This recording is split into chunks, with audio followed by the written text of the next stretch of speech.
អូសบายហើយសบายសូមអ្នកជួយពំនាំទៅពាក្យសម្ដីរបស់ខ្ញុំប្រាប់ទៅដល់នារីម្នាក់ថាខ្ញុំពិតជាមានចិត្តប្រតិព័ទ្ធទៅលើនាងពិតប្រាកដមែន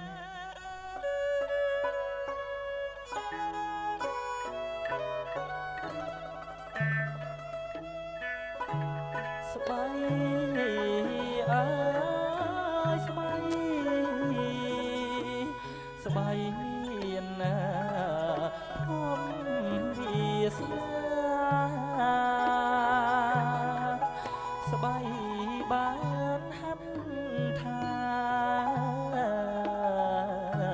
រៀមរាប្រឡំបីគេ